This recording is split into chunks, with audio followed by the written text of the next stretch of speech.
Hello, welcome to the Lost Tapes 2, baby. And yes, I am here as Mick Foley. Okay, mankind. But I figured, you know what?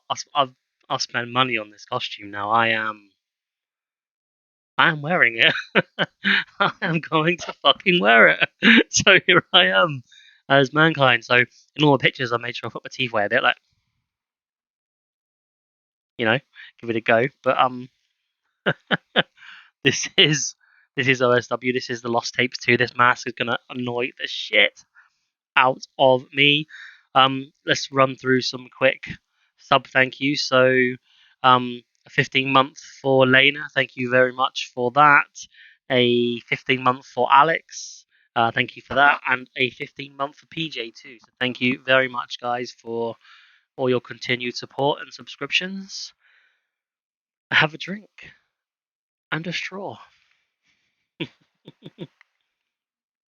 I'm glad you liked the video. It took me a little while. I really enjoyed making it.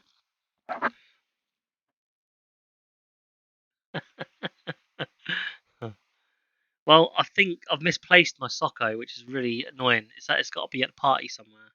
I thought I brought it home with me. It's either in one of the other bags. I was thinking I'd have a sock on my hand, um, right now.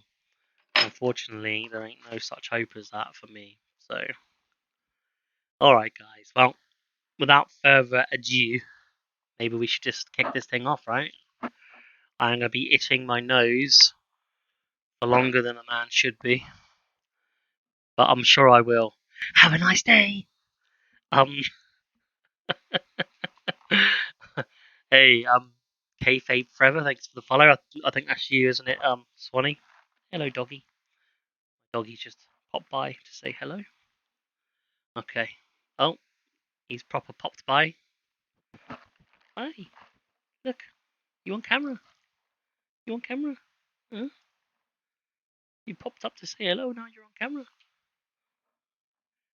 And that was JD. No, I'm not letting you out. Go lay down. All right. The lost tape, baby. That's what we're all here for. Get my phone up because obviously that's where I'm going to see you lot chatting away. All right, we're kicking this thing off with Hollywood Luke Storm in a segment called Driving Miss Daisy. Now, if you're on mobile, you couldn't see the font. You can definitely see the font now. It's very cool. You cannot subscribe to JD, but you can send all your money on his behest. It will go to the JD's owner foundation. Me. Demo dog, maybe. Yeah, I think the dog's looking at me as if to say, "Who the fuck are you?" But he didn't growl, did he? So he got that behind it somewhere. Although I'm not sure how much longer I'm going to be behind it for. It's fucking annoying to wear. It makes my nose itch. Puts pressure on my nose. Makes me feel like I've got a blocked nose. It's horrible. Anyway, let's move swiftly on. So we click. Static covers the screen as a play symbol appears in the bottom right-hand corner. We recorded earlier. It's in the middle of Vancouver, and Luke Storm has managed a desperate getaway with his family to the set of his new film. Having escaped Edward Newton, they rest in his trailer as he heads to work. He exits into the parking lot and hops inside an old Pontiac, putting his trademark glasses on. We have just one shot left in the Pontiac, and then you're clear to go, the director says. Shush. Enough. Get up to about 40, swerve between the two cars as they pull out in front of you, then handbrake turn to stop before the truck as he pulls out. Are you sure you don't want a stuntman to do this? Luke shakes his head no, but doesn't say a word. Action, calls the director. Hollywood revs the engine and speeds away, squealing his wheels as he does. It isn't long before he's up to 40, swerving in and out of the two cars. The trucks pull across, and Luke reaches for the handbrake, only nothing happens. In the quickest of split seconds, the vehicle crashes straight into the side of the truck head on, taking the entire roof off the Pontiac as it does. Crew members rush towards the vehicle as fast as they can, desperately searching the wreckage as fire begins at the engine, giving everyone pause for thought. Just then, Luke somehow crawls throughout the car towards the back, escaping out the narrowest of gaps. The crew help pull him through and drag him away. It's another near miss. And then boom, the car explodes, destroying the truck and causing a fireball to roar into the sky. The director doesn't get it. His hands are on his head. He's in shock. Why didn't you turn? He roars at Luke. Storm stumbles, clearly hurt, if not injured from his accident. The handbrake was fucking broken, he growls angrily back. What the fuck kind of operation is this? First the gun, and now the car? Are you trying to fucking kill me? The crew quickly separate them both as we focus on the fireball before cutting abruptly to end the segment.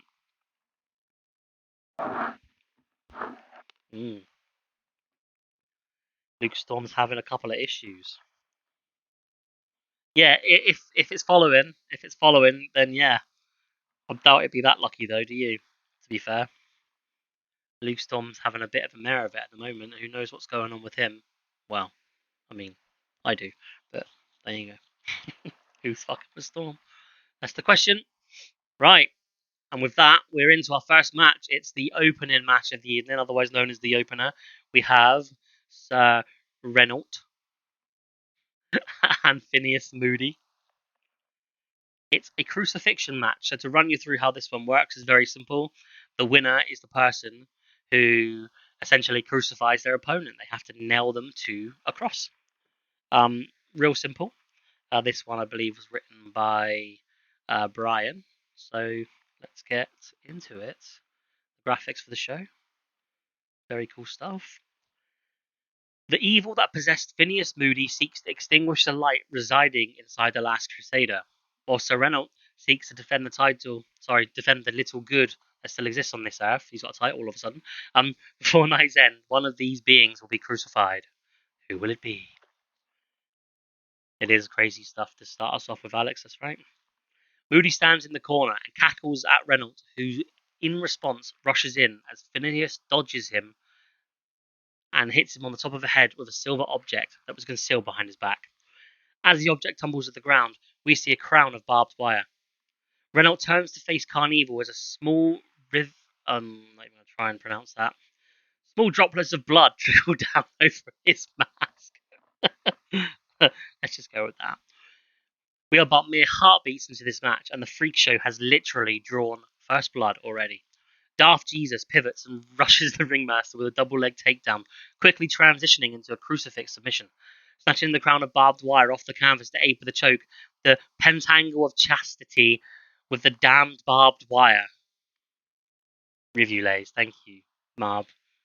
Maybe you should wear the mask, man, because it's irritating the shit out of me. The Last Crusader is choking the afterlife out of the scourge. The scourge. Let's call it the scourge. With those fucking jagged spikes. Dark maroon fluid begins to flow from the neck of Moody as he starts to fade away until he goes limp. Reynolds releases the hold and lifts the cross from the corner it was propped up in, tossing it at Moody's feet. With precision, Reynolds is... Sorry, it's just an error in the match, right? Let me figure out where I am. With precision, Reynolds lashes the feet of the scourge to the cross. When he moves to the left arm of the ringmaster, the right slivers up and grabs the back of the mask of the Last Crusader, and then a crack is heard. A vicious, vile headbutt. The bearded lady kiss, rocking the Last Crusader to his fucking core, but not taking him off his feet. Crack! Another bearded lady kiss. Only drops Dark Jesus to one knee. This is enough to let Phineas unlash his feet from the cross before Renault can get back to his feet. The ringmaster sets up the Last Crusader, bammed, a damned brutal spike pile driver. The big top toppled Renault square on the cross. Phineas quickly begins to tie the Last Crusader to the cross. The ringmaster gets the left arm of Renault, then the right, and then not the feet. Renault catches his head and arm with the legs in an ad hoc triangle choke, narrowly escaping the fate of his own crucifixion. Slowly, Phineas fades, but Renault can't capitalise as he exerts all his will behind breaking the binds tethering his arms to the cross. Exhausted and bloodied, both entities look for a way to end this. Renault struggles to his feet whilst Phineas crawls to the ropes. Renault notices something in the corner, 3 gilded spikes and a hammer. Renault stumbles to the corner and tosses the new tools next to the cross, turning to face the scourge who's still pulling himself up by the ropes. The Last Crusader yokes him up to the crucifix position above his head, but no, Moody slips out, grabs one of Renault's arms on the way down and spins him around. Smack! The ripcord ball hammer. The dazzling, exciting, extraordinary Mr. Moody. But Moody holds onto the arm and picks up Renault. Smash! Another short arm ball hammer. A fucking gang. The dazzling, exciting, extraordinary Mr. Moody for two. Renault collapses onto the cross. His body has accepted its fate as Moody nails him to it, using what strength he has left to lift the cross against the ropes and then topple the whole fucking thing over the top rope and to the outside, winning the match in sickening fashion. And there is your winner, Phineas Moody. 2 secs, folks.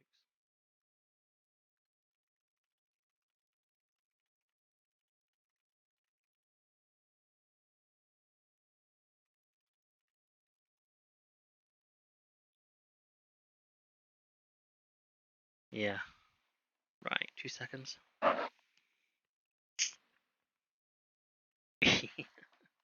I figured as much.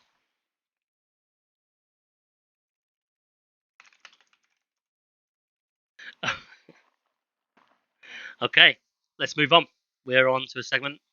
This poor deceased sweet Alice, Banzan, and Pyre. As you may remember, Pyre. Yep, Lena, that's right. Pyre killed Sweet Alice, and naturally, Banzan didn't stop that from happening. They had a close bond, I'd say. So, a very interesting segment to follow now called Book Close. We're in Wonderland. The magical kingdom is wreathed in flames of hatred as Pyre stalks through the fields. The zombified remnants who had gone after her rush in all directions, their skin melting off their decrepit forms as they tried to flee. The Red Queen is fucking pissed. Alice, come out and face me, she blasts a plume of fire into the air, only stopping as footsteps come from either side. Behind her comes Banzan, the monk looking on in disgust at what he sees, but in front of her, Alice, the once sweet girl sneering as she walks past the flaming bodies. Yeah, I'd say they were definitely really, really close friends, so it makes sense, but obviously as a zombified spirit, someone who's come back with a lot of vengeance, Banzan's stuck right in the middle of that. Pyre, what are you doing? Banzan tries to interject himself in the chaos, but the fire bitch shoves him away. Fire bitch, I like that. I'm finishing what I started. I'm closing the goddamn book, she says, looking back towards Alice, who rushes at her without a word. Alice, stop. I'm sorry. I wasn't there when you needed me. Please, stand down, Banzan shouts at his once friends, watching as Alice slows down, a hint of humanity in her eyes. You left me to die. You could have saved me. You saved Pyre, but you didn't save me. Those bloody tears streak down her cheeks as she stares Banzan down. And then whoosh, a fireball shoots from Pyre's hands at the distracted Alice. Flash! We find ourselves once again in the real world. Wonderland now a distant memory. All that remains in front of Banzan and Pyre are what appears to be the ashes of what was once sweet Alice. Pyre cracks a smirk, chuckling. Well, that was easy. Looks like that bitch. Maga! Kinsasha to the back of the skull. Banzan stands over Pyre, his lips curled into a frown. This book does not need to be closed, Pyre. I tried to speak to her, and now she is gone. All that remains is you and I. He walks away, wiping a tear from her cheek as he looks back to where Alice once stood. And we cut. Ooh. Pyre's got a lot of that done fucked up, I think, right?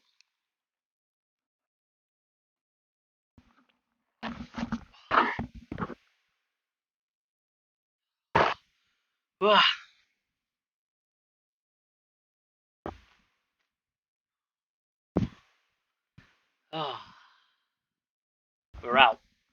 There you go. Human, if only for a moment. God. Hey, if someone had a bet on it, then you should be very pleased with what you've accomplished here today. I did all right, man. I mean, I never expected to wear it that long. I was only going to put it on for the start, and I did a bit of reading on it. But, ooh, okay. Let's move on to the next segment. It is Seesaw and Rune. For those of you who weren't here back in the day, I say back in the day, it was probably a few months ago now, but Seesaw killed Rune inside the toy box. Now, anyone who enters a toy box tends to get killed. If you enter the toy box versus Seesaw, it's unlikely you're leaving alive. No one has yet to date. And Rune has now come back from the dead, angry that Seesaw killed him. So here we are. The back of a chair, zip ties, and ropes. Sounds like a night in with Mike Lane. The toy box. We cut to Seesaw stroking the walls of his palace of pain, the closest thing to love we've ever seen on his face. The toy box is my baby, he starts, a softness to his voice that quickly turns rough with his next statement. But you want to ruin it! He stares dead ahead at the chair, which we still only see from the back. The memories have been made within these four walls. Well, they're better than almost anything else. This place is my family. My new friends became my forever playmates here. Toys that will outlast every other Tamagotchi or Furby fad. And you can't beat a real, intense playtime, after all. He picks up an electrified cattle rod and prods at the occupant of the chair, his smile getting wider and wider. Well, Mr. Rune, you're in for the best playtime of your life. Not many people get around to with old Seesaw. Let us see how you feel about your conspiracy to take this place down after this. As he jabs with the electrified rod again, the camera pans around, and we see that the chair is inhabited by nothing more than the black, rotten tongue that Rune threw at Seesaw weeks ago, with a pair of googly eyes and a handful of Seesaw's own hair taped like a straggly beard to its lower half. Seesaw lets out an almighty cackle as he jumps around and electrocutes the dead flesh some more. A morbid smell fills the air as the rotten flesh singes, and we cut. That's a fantastic segment. That's brilliant. That's awesome. I just imagine him now stood there with a cattle prod in the tongue with a bit of fake hair on it, man. That's fucking brilliant. Really good segment. Well done. I like that. But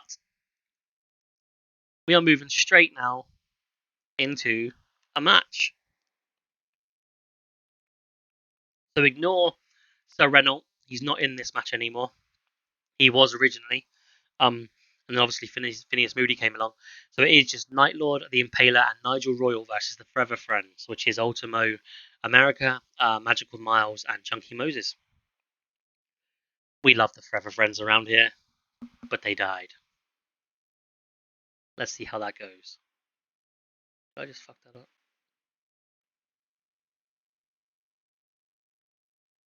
No, didn't fuck it up. I don't think. Okay.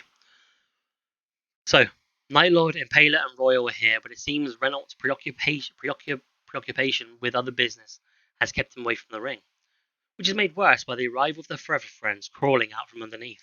Oh, here we go, boys. Junkie is the first to make a move, making a beeline for Night Lord in what quickly becomes a test of strength between the two supernatural creatures. Night Lord starts to bring Moses down, with Chunky even taking a knee before he scoops the Hell's Bat legs out from underneath and taking him down to the canvas. He wallops Night Lord with some punches before immediately getting hungry. He leans over to take a chunk, pun probably intended, but gets flipped onto his back by Kane at the last second. Chunk! I wonder if there's a chunk in this match. Oh, excuse me, I'd be gutted if there isn't, but we all love the old chunk.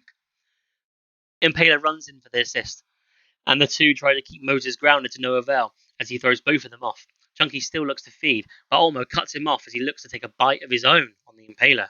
Adam Smasher! Impaler damn near took his fucking head off as he attempted it, but Olmo's latched onto the Impaler's arm after that, and he's going to bite him. He's trying to bite him, but nope. Kane rushes in with a bloody stream. This one's really come close to tearing the head of America off. Literally. Ultimo looks far beyond incapacitated after that, but here comes Miles, and he's got a dangerous trick up his sleeve. Show Stomper, right on the foot of Night Lord. The normally ineffectual move is made quite violent by the inhuman strength of being undead, which causes a great deal of pain for even the likes of the Shadow Bat. Miles lunges at Night Lord, sensing the extra energy radiating from his life force, but gets sent flying to the ropes with a rough shoulder tackle by the Impaler. Miles is down, but we've soon seen that Chunky has turned his attention to a new target as he goes after Royal. With a distinct lack of supernatural abilities, it's up to his quick thinking and prowess to fend off the hungry hippo that is Chunky Moses. And here we go, count them. There's your first drop toe hold by Nojo Royal, quickly followed by a stomp, right on the skull of Moses. That's the one drop toe hold from Mike Lane. Turn that off. It looks like the job may be done. But oh dear, Ultimo is back to his feet, adjusting his head to fit right back upon his shoulders, and he looks enraged. He charges full speed towards the trio, focused on the perceived weaker Royal, who whips him around into the canvas, locking in the dungeons of London. Royal has that crossface clenched in tight, but quickly moves his hands below the chin to keep Ultimo from taking a bite out of him. Royal's pulling back, and pop! Royals really managed to get ahead in this affair, but here comes Chunky, still looking for a tasty treat. Fiber wire on Royal. Chunky's flailing him around like a damn ragdoll. Royal passes out, and Chunky leans in to take a bite, but here comes the Impaler once again. Chunky drops Royal down to the canvas and hits the ropes. Rage quitter! The Impaler just got dropped by the big, undead beast. Nightlord goes to make the save. Strawberry basket by Miles. That's, I believe, a low blow. Chunky drags Impaler to the corner. There's a pin here by Chunky. 1, 2, 3. The Forever Friends have proven that some friendships can withstand everything, even the fragility of death. And your winners are the Forever Friends.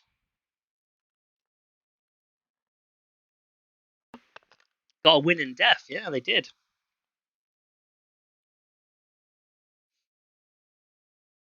Strawberry fucking basket. I had to remember what it was. It didn't say what it was. I'm pretty sure it is a low blow, right?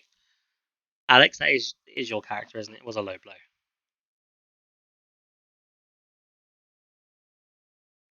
Low blow. I thought it was. It's been a while. Leftovers is the segment after the match. The battle is over, but Royal and his allies barely get a chance to recover from what they've just been through, especially because this battle just made these friends all the more hungrier. But here comes Sir Renault, back from his match earlier, sliding into the ring. Renault takes a swing at Chunky with Lumos, and it connects. Chunky yelps in pain, backing off. But Kane gets back to his feet. Night Raid. Chunky goes down. Impaler goes after Miles, landing an NCB that sends the Under Magician out of the ring. But just as soon as this fight starts, it comes to an abrupt end.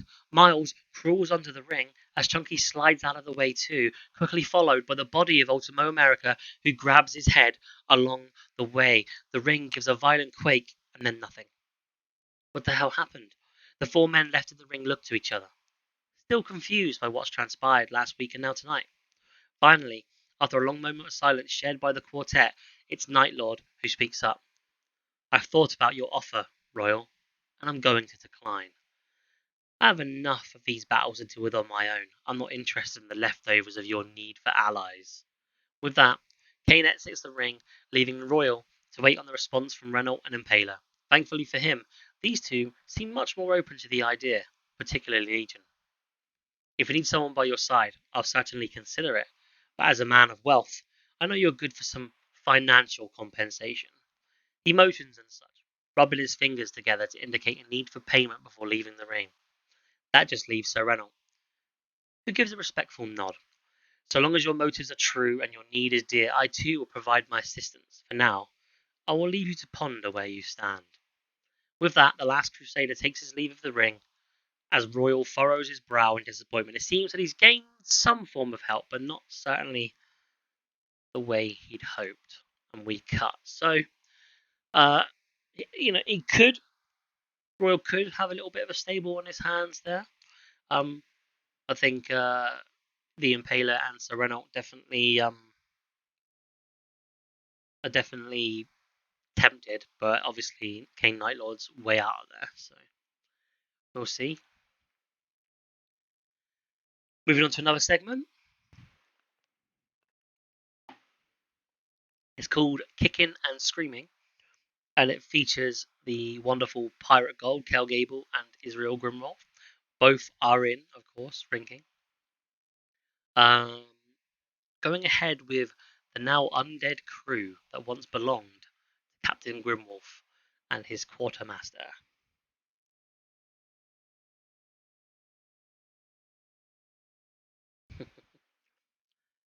Outside the slaughterhouse, we find Israel Grimwolf and Kel Gable crouched, observing the back entrance and meatpacking facility of the slaughterhouse from an elevation that gives them a decent vantage point.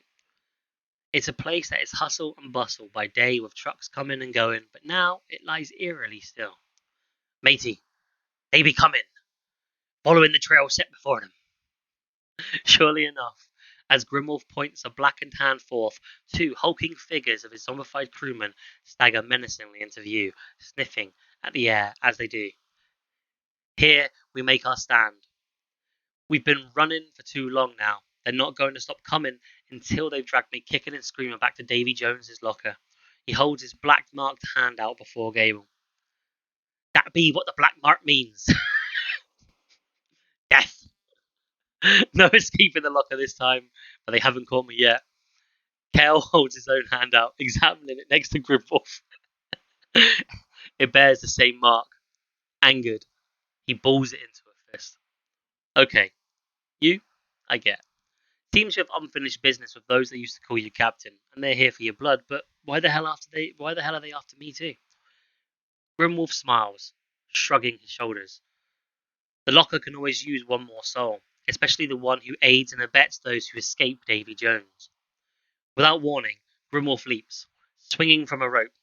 He leaps off the elevation and comes to land in the compound just behind where they've led the crewmen to. Moments later, Gable follows suit and they stand together. Grimwolf's eyes are still sparkling. I've got an idea. Arming himself with a large oar nearby, he creeps up behind one of the zombified crewmen and cracks him over the skull.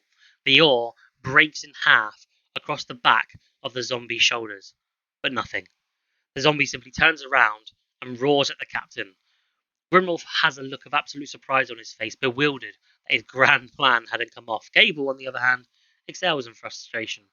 That was your fucking master plan? Haven't you seen any zombie movies? You've got to go for the head. Gable takes the half-broken oar off Grimwolf and lines up a baseball swing with it, clocking the roaring zombie on the side of the head. This time, the crewman does go down, but the kerfuffle draws the attention of his friend. Traitors! The zombie calls, pointing a tentacled appendage in their direction. Avast ye! Kill Gable and Israel Grimwolf slip inside the doors of the slaughterhouse. The zombies will follow them. This much they know. But hopefully now they have a plan that could actually work. Man, that could have been so much more Shaun of the Dead, right? Could you imagine? I was. Avast ye! Dirty scoundrels. Yeah, fun segment. I feel like it was so close to being a Shaun of the Dead thing. You know, you got red on you. But you never know. And we're now. It's not a segment. It's the actual match, guys.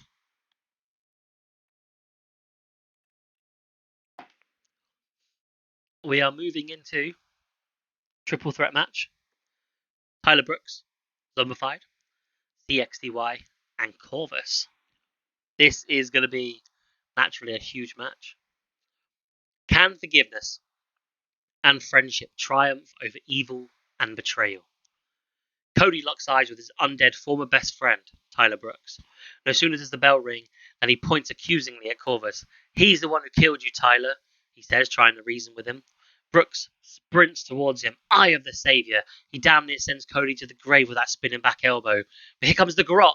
Corvus sneaks in from behind with the garrote, which is a rear naked choke, but it's ineffective. Zombies don't breathe, so you can't choke one out. The crow releases his would-be kill. He leaps onto his shoulders, cutthroat driver, sandbag. Tyler blocks the spike Hurricane Rana. He dunks Corvus straight over the top rope. The assassin splats against the concrete like raw meat on the kitchen floor. Brooks turns around. So, what? We're not BFFs anymore? Cody asks, smirking. Second to none rushes Tyler big in Japan. We may not be in the Kurgan Hall, but that hellacious lariato turns Brooks inside out all the same. He spills out onto the floor beside Corvus. Both competitors slowly rise. Human fucking highlight reel. Cody hits the Phoenix Splash onto his best friend and worst enemy in one fell swoop. You'd think that'd wipe out Cody too, but on the contrary, the Beverly Hills local springs to his feet, whipping the slaughterhouse crowd into a frenzy. He shoves Tyler under the ropes, followed by Corvus. 1, 2, shoulder up. Brooks just about saves himself, but another cover. 1, 2, kick out. Corvus lives to say another. Corvus lives to kill another day. Very clever. Cody, however, he remains focused. He backs into the corner, waiting for the first man or monster to stand. Corvus gets back to his feet. Slap, slap, slap, chop. Roundhouse. Here comes a single leg drop kick. Perfect rush. No. Corvus kick. Combo breaker. The hidden blade pulls out an overhead kick. Cody stumbles back. Your foretold destiny. Tyler Brooks damn near decapitates his blood brother with a 360-degree roundhouse kick. He covers. 1, 2. Corvus saves Cody and the match again. He pulls Tyler to his feet. Throat thrust, palm strike, looking for the jumping elbow. Murder of blows, eternal salvation. Brooks traps him in the crossface. But you can't take him out, Corvus. He sure as shit can choke you out. Will the Black Hand tap? Surely he won't betray the Assassin's Creed. He's fading. Carpe Omnia, motherfucker. Cody drives his feet through the Tyler with a double foot stomp. Having paid back Corvus and saved the match, he covers Brooks for a 1, a 2, 2.9. Nothing short of a bullet to the head will stop this zombie. Cody runs his hands through his hair. He yanks Tyler up, looking his old comrade in his dull eyes. Swish! A throwing knife slices through the air between them. Dropping Brooks, Cody charges at rejuvenated Corvus. The hidden blade aims another dagger right at him. He goes to release it. Your fucking told destiny. Cody emulates Tyler with a full circle roundhouse kick that he hits in homage to his friend. Imitation is the sincerest form of flattery. Corvus goes down, and Cody turns his attention back to Brooks. He grabs his arm, lifts him into an underhead brainbuster DDT. That's the perfect ending. The reflection of perfection shatters Tyler's distorted view. He covers. 1, 2, 3. Cody lays to rest the recently exhumed skeleton from his closet and picks up the win over the Rewind champion in Corvus and, of course, his former best friend, the zombified Tyler Brooks.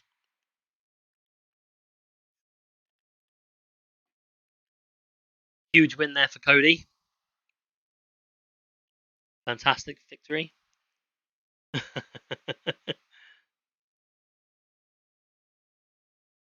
But we're not finished with Cody. We're now featuring him in a segment called Home Sweet Home after the match. We have, once again, shaky camera footage. Hold on.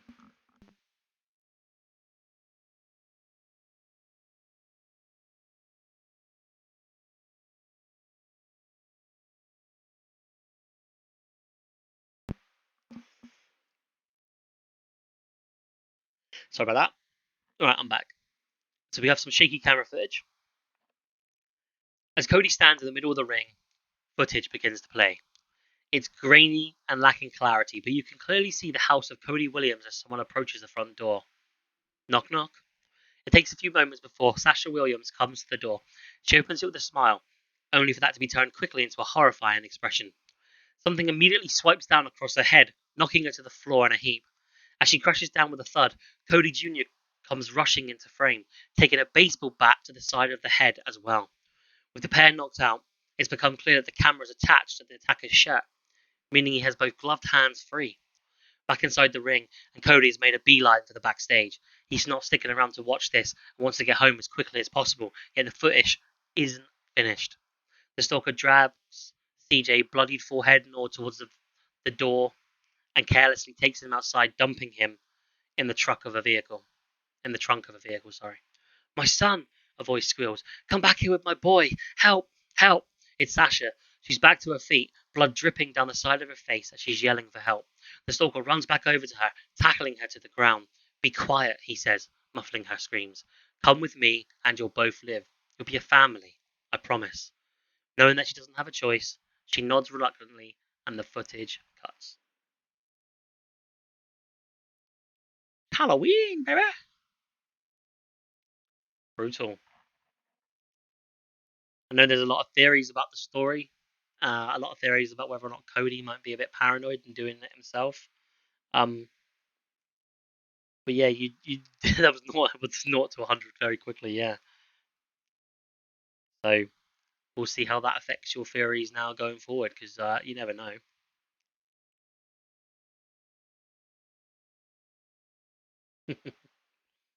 Like Hysteria taking the family for his own to replace the ones that he doesn't have anymore. It's an idea. Next segment is They Live, They Run, featuring Two-Face and the zombified Scrimshaw. That's right. That is right, Brian. It could have been a recording. You never do know. What the hell do you mean you're done? A growled voice yells from behind Two-Face's locker room door. As we enter, we see what remains of his goons in front of a very enraged Two-Face. We've watched our friends be killed either by you or a rival. We just watched a slew of guys get hung because of their association with you. We're done. Two-Face levels a gun at the outspoken member of his gang. The member steps back as his bifurcated boss grabs his coin and flips it. It lands clean side up. The remaining men run quickly, not wanting to stick around to test their fate. See? Your true face is revealed, and your men want nothing to do with you. Two-Face turns to face the voice. It belongs to Scrimshaw. Two-Face points his gun at the salty sea dog who grins. Really? You saw me strung up by a mast and die only to have me chase your gang off. What do you think a gun is going to do? Two-Face flips his coin and fires a shot. Feel better? Scrimshaw says as he looks down at the rapidly healing hole. No, didn't think so. Your men were smart. They ran. I guess your tactics never did serve you well. And what did your tactics get you? A quick drop and a sudden stop is what I remember. Scrimshaw lunges at Two-Face, only to be dodged. Two-Face makes his way to the entryway to finally settle the score. And here we are, moving on to the match. Straight into the match. It's a grudge match. It's Two-Face versus Scrimshaw. And we will see... Oh, we've got a guess for Seesaw in there. Hysteria still a guess as well. What else we got? Could have been a recording. Yep, I saw that earlier. All very good ideas. You never know which one it could be, if any. We'll see. Right.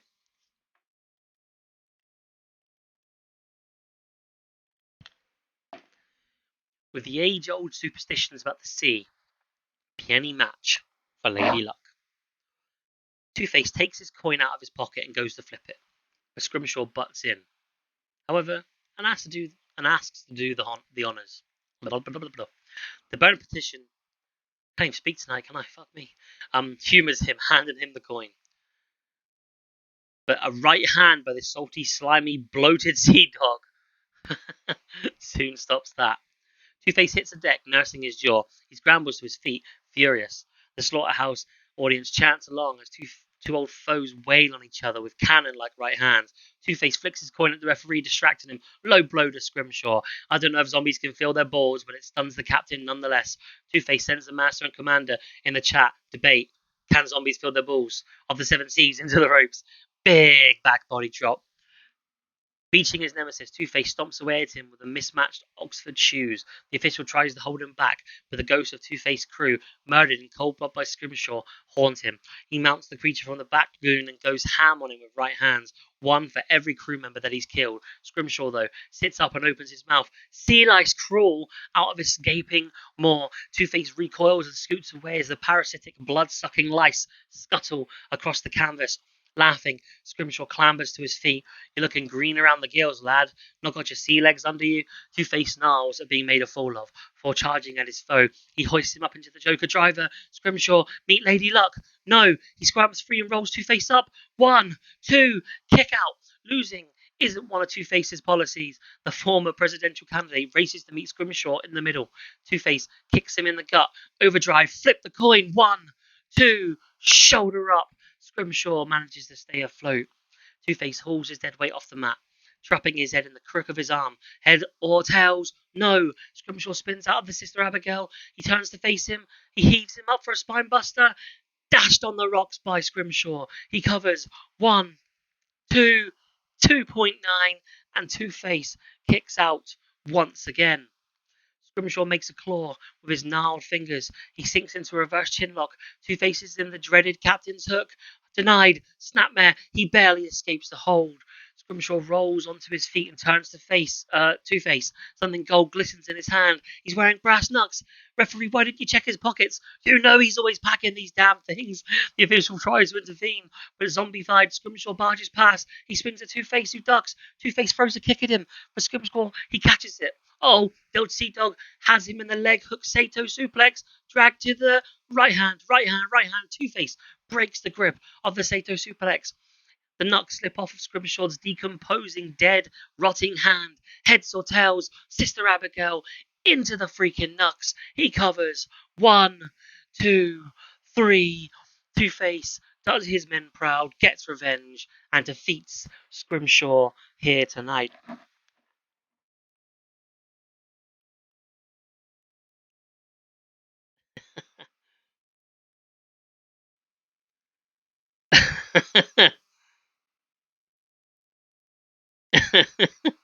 Yeah.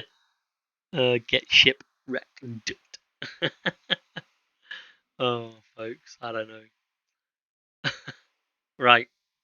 I am going to take a very short break to take this shirt off and have a very quick piss. I'll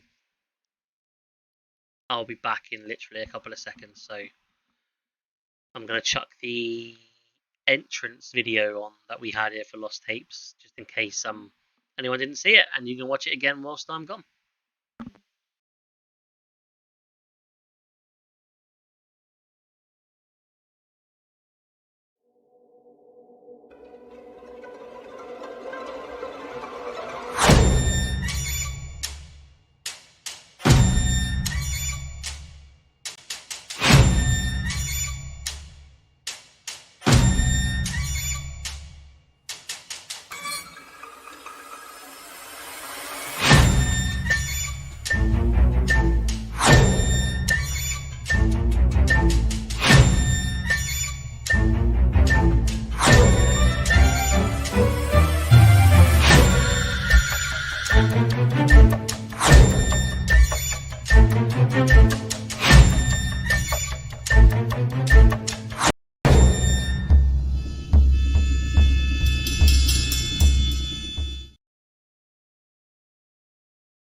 Good. Am I muted now? Am I here? Am I back? Hello? Yeah, you guys can hear me now? So I got a fan on over there, but don't mean shit. I'm still fucking hot. I could put the mask back on, actually. I do have the mask. It's so uncomfortable in this part. It pushes on your nose. Alright. Congratulations, Matt, for beating Scrimshaw. Commiserations, Gray. I'm sure you enjoyed it, mate, bringing him back. We are moving into another segment. I was wearing this last night when I took the Mankind costume off, mate. I don't feel the cold. I do feel the fucking heat, though. It's the fat prick in me. There's not a fat prick in me, just in case there was any confusion. This is Reality is a segment. It's featuring, Sandy Rogers, Jesse Williams, and Mordecai.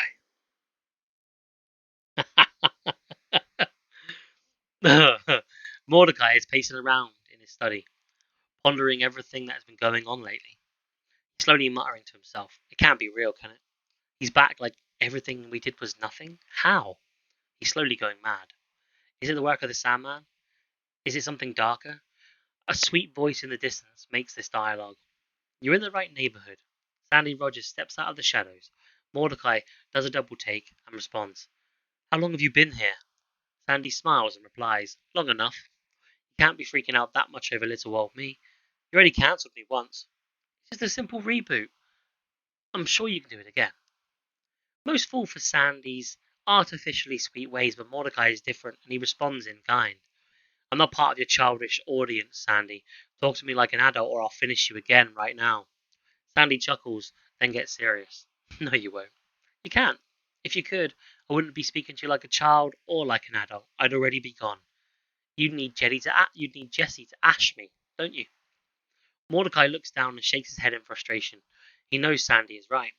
He answers, "We both know you're right, but if you're so confident I can't take you out, why aren't you doing anything to me?" Sandy smiles and responds, "Oh, come on, Mordecai. Mordecai. You're my first watcher. You know how I love to do things in front of an audience. It's no fun if no one else is here to see it. Mordecai rolls his eyes and nods. He replies, of course, always a narcissist. Fine, you can have your audience. Just know this. It will be your last. Now leave.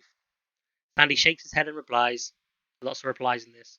Oh, come on now. That's not very neighborly. Mordecai looks at him with an intent to kill. I'm not your damn neighbor. Go. Sandy throws his hands up apologetically and walks out of the door. And we cut. Now, that doesn't lead into the next match because we now go straight from that to the tag team match of Pirate Gold and the Crew. So, Israel Grimwolf, Kel Gable, two dead crew members. Now, for those of you who remember, Grimwolf and Gable left on a boat, I believe, to try and rescue members of his crew from the deep, from the ocean. Shipwrecked. Something happened. Grimwolf once again was taken by the ocean but managed to escape, and Kel Gable just barely escaped when a helicopter came and rescued some of those that, well, only Gable really, came to rescue those who didn't make it from the crash or the accident or whatever it was. Here we go. So a debt unpaid will always bring the bailiffs to the door. How about when those bailiffs are the undead and the only credit they'll accept is the return of your soul to your watery grave? This is one storm Pirate Gold may fail to navigate around. Pirate Gold are inside the ring. For the sake of the match protocols, they are staring down two undead former members of Israel Grimwolf's crew. The cook, holding a spatula in his hand, and the armourer, who holds a pistol. The pistol is raised and pointed at the horror of the deep, but he quickly unsheaths his cutlass and chops off the armourer's hand at the wrist. Before anything else happens, Gold Rush Kel Gable folds the crook in half with a vicious lifting spear straight into the turnbuckle. The official demands order as much as you can get it inside the slaughterhouse in these strange circumstances. Gable heads to his team's corner. The cook rolls out of the ring. Grimwolf is going to work on the armour with some knife-edge chops to the chest. Out of the wound of the severed hand grow some tentacles, which the armourer wraps around the throat of his former captain. Lifting Grimwolf high into the air, the tentacled armourer launches the captain across the ring with a kind of monstrous bale toss. As Grimwolf gets back to his feet near the ropes, he's grabbed from behind by the cook. A back elbow from the captain and he's free. Grimwolf snatches the metal spatula out of the cook's hand and slams it against the head of the on-rushing armourer. It has no impact at all, but then a heart punch. Grimwolf presses his closed fist straight through the flesh of the armourer and rips out its steel-beating heart. The crew member drops to his knees. Grimwolf also drops to his knees, mourning that he has to do this to his old hearties, until that dead motherfucker rises once again. Grimwolf scrambles across the ring and tags in Gable, handing him the spatula. The Olympian gives the captain a withering look. You could have offered me the cutlass, he rebukes. Gable ducks a swinging tentacle and ends up behind the armourer. He grabs him around the waist. 10 massive German suplexes. Into the ring comes Grimwolf. Pieces of 8, 7 stomps to the head, and then a huge double curb stomp from Pirate Gold renders his crew member as unconscious as the dead may be.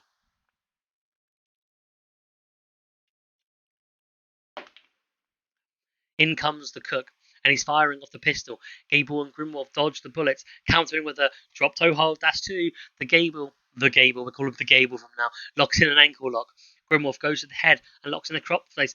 The cook is tapping out. Pirate Gold have beaten the crew, but no, the official, in a bizarre twist, is upholding the strict rules of wrestling here and is calling this double submission illegal. He tells Grimwolf he needs to get back to his corner. This allows the heartless, tentacled armourer to get back to his feet, but Gable is quicker. Pewplex and a cover. 1, 2, 3. Pirate Gold have defeated the crew, but is that enough to send them back to the locker where they belong? Yeah, I'm not sure about the old referee bit there either, to be fair, but goddamn officials. It's like that woman in AEW just doesn't want to seem to get away from the camera. You gotta know the woman I'm talking about, the referee, the one who just doesn't seem to fuck off. She's always there. Too many facial expressions, always in the way. I think we've got one of those referees in tonight. Now, take a look at this, folks.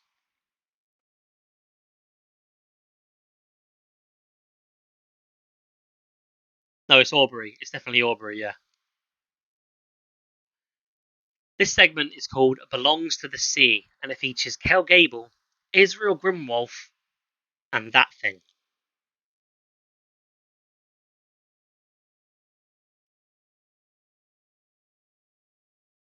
Their match is over, and they've somehow survived. Kel Gable and Israel Grimwolf hug in the middle of the ring. Just then, the pirate attackers pull Grimwolf out, kicking and screaming by his heels, dragging him to the outside. Kel tries to intervene, but one of them spews black bile at him, blinding him. Static, pitch black, splish, splash, splosh, splish, splash, splosh. The sound of water squelching under feet is ominous, but when the lights turn back on, what awaits us is fucking terrifying. A monster stands behind Kel Gable in the middle of the ring, looming ominously. He wipes the black bile from his eyes and turns around to greet it, but fear grips him. Immediately, you took from the Necken, the squid-like monster spews, water dripping from his mouth as he does. You took from the sea, and now the sea wants it back. Gable rushes forward into a massive, wet, big boot that slams him down onto the canvas furiously. With Grimwolf having been dragged under the ring apron, Gable is all alone. The Necken pulls him back up into a double-handed choke, pulling his face close. So close, in fact, that water drips from the Necken's mouth onto Kel Gable's face. There is no escaping my locker, he whispers. You both belong to me. He's squeezing the life out of him. Kel's mouth opens wide, gasping for air. Jesus Christ! Water flows from the mouth of the Necken into Gable's, wanting more. He's fucking drowning. Necken calls that a watery grave. The Necken is going to kill Kel Gable. He's going to fucking kill him. As the sea monster drowns Gable, we hear a voice echoing from a distance. Kale! It roars. Hang on! I'm coming! Static. Pitch black. When the lights come back on, Israel Grimwolf is fighting his way back to the ring, dropping dead members of his pirate crew as he does. He slides back into the squared circle, getting to Kale just in time. Frantically and in a panic, he begins compressions, giving Gable rescue breaths to try and resuscitate him. Kel Gable thankfully spews water everywhere, being brought back from the brink of death by Israel Grimwolf. The Necken is here, and by God, that monster wants nothing more than to retrieve Kel Gable and Israel Grimwolf. They belong to the deep, and after tonight, their odds on survival are surely slim. Grimwolf cradles his friend Kel Gable, realizing how close he was to losing him here tonight.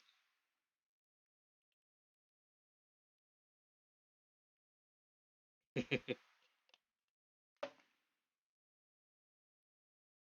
have to scroll up and see what somebody said now.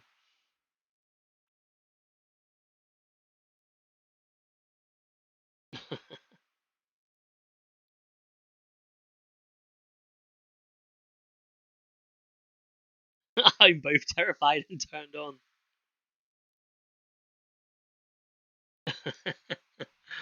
Oh. I think mouth is dry as fuck. Water's just making it drier. Don't know how that works. We are moving on to another match, and it's a triple threat. It's Pause Number 5 Sweet Alice versus Banzan versus Pyre. Yeah, I'd be nervous about it, especially when it is revealed who is handling Necken. So yeah, I'd probably be a little nervous about it.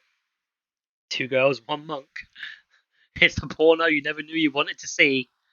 Two girls, one monk. Can they climb the mountain?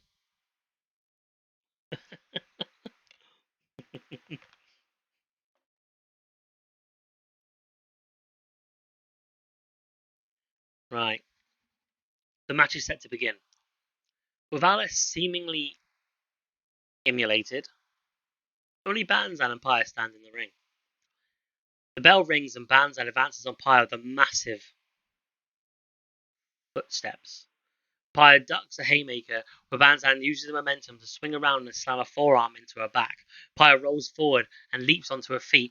Flames erupt from her arms. Pyre leaps at Banzan and strikes him wildly with lefts and rights. Banzan is getting burned. He's getting torched from every direction, every swing. The fire bitch reaches out, engulfing Banzan's head in flames. He's fighting for his life. Pyre refuses to give him an inch. The ducker! Banzan shows Pyre that suffering exists as he hits a massive Sato suplex that plants her into the mat with impunity. He rolls through. Ducker! Another ducker! By God, Pyre just got broken in half. The flames extinguish, and Banzan rises to his feet. He centers himself, beginning to go bright as he draws from the wellspring, and his burns heal before our very eyes. Flash! Welcome to Wonderland! A book to the skull out of nowhere drops Banzan to his knees. It's Alice. The dreamer is here, and her skin is still smouldering from the fireball earlier tonight. Down the rabbit hole. X Factor to the kneeling Banzan keeps him down. Alice cackles maniacally, turning towards Banzan, who's trying to crawl away, but Alice bunny hops after her, reaching for her head and throwing her head at Pyre. Palace's head smacks into Pyre from across the ring. The dreamer mounts the Red Queen, grabbing her with both hands and holding it up. Whack, whack, whack. Alice is using her own head as a weapon. She's slamming it straight into Pyre's skull over and over. Whack, whack, whack. Blood splatters from her nose as she tries to fight back, barely holding on to her consciousness as Alice continues the assault. Whack, whack, whack, whack. The crowd cringes at the brutality as Alice places her now blood-stained head onto her shoulders. Pyre writhes beneath her, twitching as Alice mockingly places a hand on her throat and calls for the pin. 1, 2, 3. Banzan grabs at Alice from behind. Deadlift German suplex, takes her off of Pyre and flings her across the ring. Alice's head rolls off and the girl's body barely catches it. The mountain turns to stare down his former friend, a look of determination on his face as he rushes at her, but Alice throws a head at him and Banzan catches it on instinct. It's like bowling. The head is in his hands, laughing at him, mocking him. Oh, you finally showed up to save me, she says, leaping knee to the jaw. Alice's body just nailed Banzan with a hell of a knee strike. And he drops her head, which rolls across the ring, right into Pyre's hands. The Red Queen grabs it by the hair and swings it around. Happy Halloween, motherfuckers! She ignites her hair and throws Alice's head at her corpse. Alice gets knocked fucking silly and slams into the turnbuckle behind her. Pyre wipes the blood from her face, flicking it onto the downed body of Banzan as she approaches Alice. Pyre places Alice's head on the girl's shoulders right before cracking her in the jaw with a massive right hand. She grabs Alice and pulls her into the middle of the ring. Sweet Alice slowly gets to her feet. Groggy after the haymaker, she stumbles, dancing flames. Pyre leaps from the turnbuckle and takes Alice down with a massive Eclipse stunner. She covers. 1, 2, 3. Pyre, despite all the pain she has endured and inflicted, stands tall, once again claiming victory over Sweet Alice.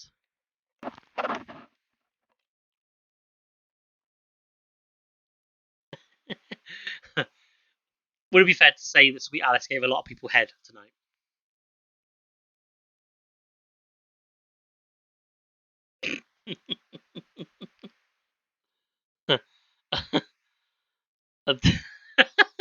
Yeah, Sweet Alice definitely gave a lot of people head. What do we want? I'll wait for you guys. What do we want? There's a delay. I know there's a delay. What do we want? When do we want it? Oh. About 5 minutes ago, we wanted it. Yeah, that's generally the way, right? Generally the way. All right, we are now going for another segment. A man that's generally not on the show, Zero, and he's with Sigil, and it's called "A Deal Is a Deal." It's recorded earlier in the middle of an unknown location. A blue portal opens and through it steps Sigil, but he's not alone. Instead, he's accompanied by Zero. It soon becomes apparent that we've landed in the middle of Sigil's collection. They slowly begin walking the aisles, browsing the items. I was wondering when you'd call in your gift, Sigil says, watching him carefully. It's been a long time since we made our deal. I thought that you'd perhaps forgot. Zero shakes his head. Nah, man, I ain't forget shit, he says, running a hand across the shelves. I promised you any item from my collection, and I mean it. You can take only one thing, and you cannot exchange it, Sigil reminds him. They browse for a little longer before Zero stops dead at an item on a shelf. It's a small bone attached to a piece of string, like a necklace. I want this, Zero sternly says. That surprises Sigil. He folds his arms. He didn't expect Zero to know what he wanted, let alone what he'd chosen. But he seemed to have an idea. Something didn't sit right. He didn't ask any questions. He just demanded it. The collector reluctantly reaches out and grabs it, handing it to the hacker. A deal is a deal, he admits. Do you know what it is or what it does? The hacker places the necklace around his neck and says nothing. He doesn't nod, he doesn't shake, he just stands there. Very well. They walk slowly towards the portal, stopping just short of it. Do you mind if I ask why you chose that? The collector wisely asks. Zero takes a moment. I felt compelled, he admits. He walks back through the portal and lands in our world with the portal closing behind him. Sigil doesn't follow, leaving him to land alone. We take a peek behind his visor, realizing that once again it's corrupted by zeros and ones. And then we cut.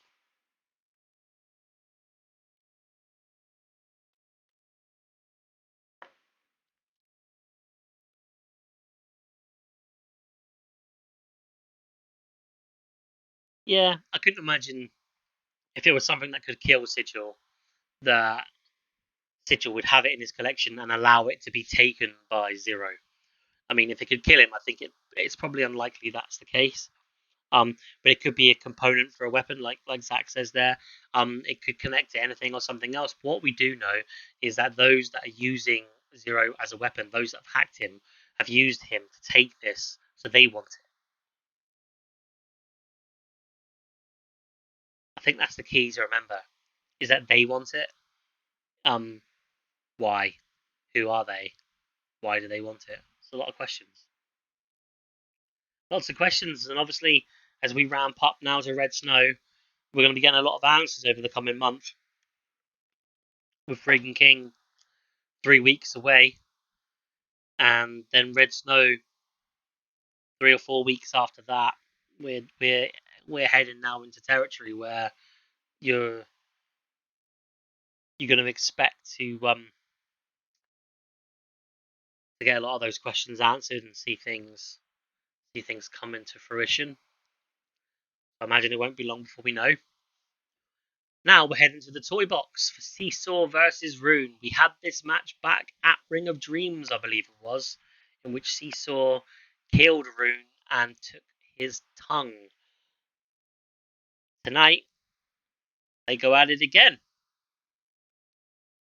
See how it goes. Rune has become the only two-time participant at the toy box as he stands amongst the demonic toys, ready to try and get his revenge. Rune rushes down Seesaw and leaps at him like a spider monkey.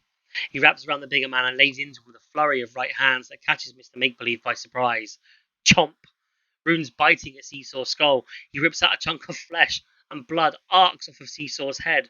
The glitch isn't letting go.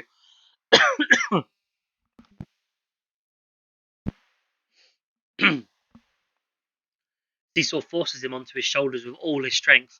Choo-choo bomb, motherfucker! Power bomb embeds Rune into a nearby T-boy. Nearby T-boy. I suddenly turn like, where's my lucky charms? Embeds Rune into a nearby table and toys go flying about. All I'm saying is that I'm lost from choo-choo bomb, motherfucker. It just took me. That's my excuse. I'm choo-choo bomb, motherfucker. And that done it. That was it for me. Seesaw isn't having fun on this play date as he grabs for the nearest toy that flew off. It's a Frankenstein Halloween mask, but this isn't any normal mask. Oh no, there's nails on the inside. Seesaw forces the mask over Rune's head. The nails dig into his skin, and Seesaw holds him up. Pin the tail, using Rune's own move against him as he headbutts the painted man over and over. Rune goes limp in Seesaw's hands, and the king of the toy box drops him on the floor. Is this already the end? He goes to leave, but behind him Rune stirs. The glitch stands up and rips the mask off his body. Chunks of skin and bone are plucked out, and as he gives a wicked sneer and grabs a pumpkin shaped, pale. It's full of firecrackers. Rune lights the M80s one by one and throws them onto Seesaw's face as he turns around. Pop, pop, pop, pop, pop, pop, pop, pop. The explosives cover Seesaw in burn marks as he covers his face. Tear the veil. Zigzag by Rune drops Seesaw into the ground. Last time Rune was in the toy box, he didn't put up a fight, but the zombified Truth Seeker is ready for revenge. As he scours the toy piles and grabs a Super Soaker, he pumps it up and sprays a shot of acid all over Seesaw. Rune is trying to melt him where he stands. He shoots shot after shot of acid and forces Seesaw back. The toy maker reaches around, looking for something, anything to help him. He grabs the toy gun and fires back. A big sign that says "Bang" pops out and shoots like a needle into Rune's chest. The glitch stumbles back and rips the toy out of his skin, just in time to see Seesaw rushing towards him. Super fine turbine blast. Gore transitioned into a powerful spine buster, crumbled both men onto the Super Soaker and leaves them in a pool of acid. They trade blows back and forth, fighting for the advantage before Rune grabs a handful of serrated jacks nearby and slams them into Seesaw's face. Mr. Make-Believe rolls away and starts to pick the toy out of his face as Rune grabs from a pile of toys nearby and walks away with the memory slugger. Seesaw gets to his feet, catches the slugger to the back. Seesaw lands on a knee and Rune swings again. The back cracks off of Seesaw's head and nearly topples him over. Rune batters up to swing again, but Seesaw ducks it. He grabs the bat and yanks it from Rune's hands before drilling him in the jaw. Rune hits the ground. The glitch tries to fight up, and Seesaw grabs one last toy, the same toy that entered this last time, a pogo sticks with thumbtacks on the bottom. Bounce, bounce, bounce. Seesaw leaps into the air. Pogo stick assisted curb stomp. By God, blood is pouring from Rune's skull as the tacks break off in his head. Rune isn't moving. That has to be it. Seesaw once again takes another victory inside the toy box, and your winner is Seesaw. I think I've done my water.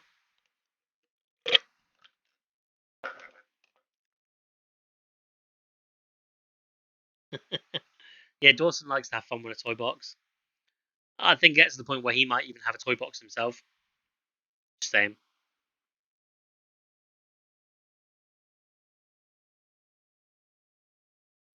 Not the world title yet, folks, but we are not far. We're definitely over halfway of the Lost Tapes 2. I hope you enjoy the show this time. Hopefully, it was better than the last one. Not a lot of horror stories, but there's a lot of horror in the matches. So, definitely hope you're enjoying the show. Sat in his locker room, we find Albert Shaw. There are a number of aluminium cans scattered around him. He has bags under his eyes. There's a fire in those eyes as he drinks the drink. Impressive. Shaw doesn't even move at the sound of Sandman's voice. He raises an eyebrow and grins. Finally showed your face, did ya? Shaw retorts. Sandman walks into frame, having materialized off screen. I can feel the fatigue on you, the Dream Demon taught. Smell it. Taste it. It's a taste of defeat. Your defeat and my victory. Shaw snorts. You're just like every other wanker that talks a big game. All bark and no bite. All you have to do is beat them. All you have to do to beat them is cut their nuts off. Sandman laughs in Shaw's face, bending to stare into his sagging eyes. Nevertheless, victory of you is mine.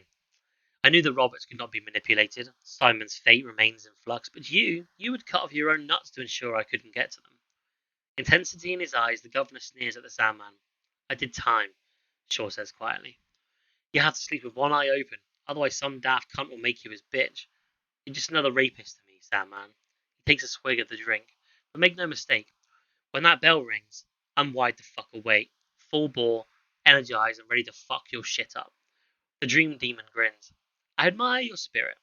You've made it further than many others have been able to, but make no mistake, whether your sleeping eyes or your waking eyes, I am a nightmare you will never escape. Sandman slowly fades into nothingness, leaving the former champ sipping his caffeine. Nobody fucks Albie, he buzzes. Nobody. And we cut. Ooh, we're gearing up for the World Championship, folks. It's Viper Roberts defending his title against Albie Shaw, the Sandman, and Simon in his first ever title match. So, We'll see how that one goes later on tonight. That's our main event. That is the last match on the card. But before we get there, we are going into Sandy Rogers, Jesse Williams, and Mordecai in another triple threat match. We've had a few triple threat matches here tonight. A lot of people have a lot of enemies. Tonight, we have a triple threat match. I just said that, but you might as well call it 2-on-1. Sandy Rogers is taking on the two who vanquished him in Jesse Williams and Mordecai.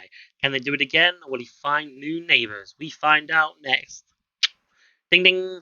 Jesse Williams and Mordecai are marching right towards Sandy Rogers, but he's leaning backwards and using the ropes to hide.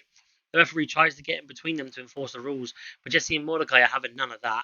Mordecai tosses the ref out of the ring and tells him to fuck off because this ain't a place where rules are followed. And Jesse is following wild haymakers. He's throwing them even at Sandy. Right after right, Jesse Williams backs up and charges at Sandy. Boom! That's going to be the boomstick, but no, Lucid falls. Sandy hits a drop toe hold, that's 3, and Jesse Williams falls face first onto the bottom turnbuckle. Sandy smiles and gets up. The smile is short-lived, though, as Mordecai levels him with a lariat. Mordecai makes a quick cover. 1, 2, 3. No! Sandy gets the shoulder up.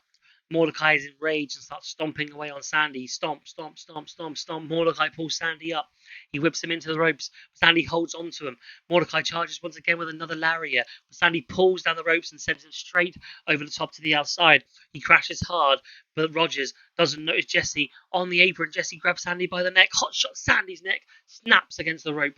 And now he is down. Jesse goes to the top rope. Call of the Chosen. He hits all of that Swanton bomb. He covers 1, 2, 3. No. Sandy gets the shoulder up. The match goes on. Jesse is getting frustrated now. He goes to the outside and is looking under the ring.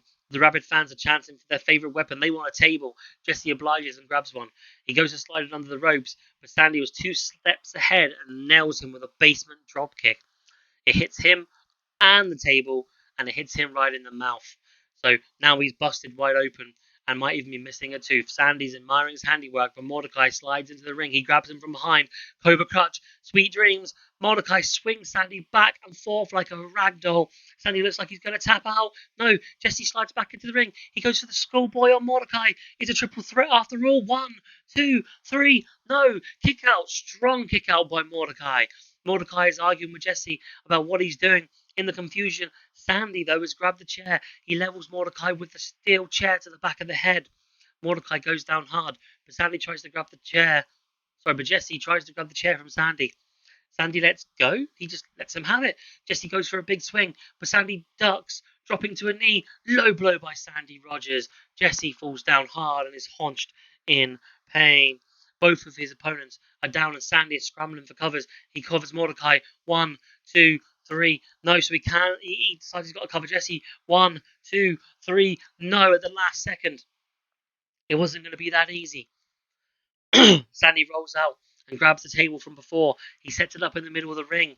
He's got it set up, and he turns around right into a giant European uppercut from Mordecai. He drops to a knee. Snap DDT by Mordecai to Sandy Rogers. That spikes him. He throws him on his shoulders and climbs up to the top rope. What the fuck is Mordecai doing? He shifts Sandy to get into the right position. He's jumping. Holy shit. Myoclonic twitch. Air raid crash through the table. He got all of that and makes the cover. It is surely academic from here. 1, 2, 3. Sandy Rogers has lost. Jesse Williams has lost. Mordecai is your winner here tonight. And with that, I need a drink. I will be back in 2 seconds.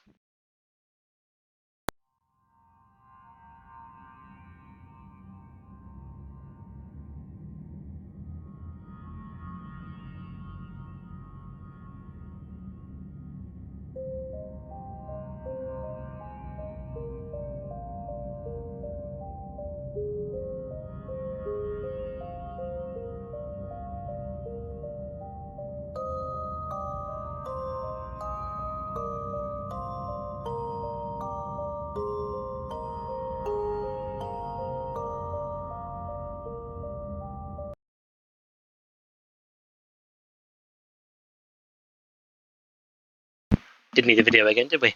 Congratulations, Damo. Big win, huge win.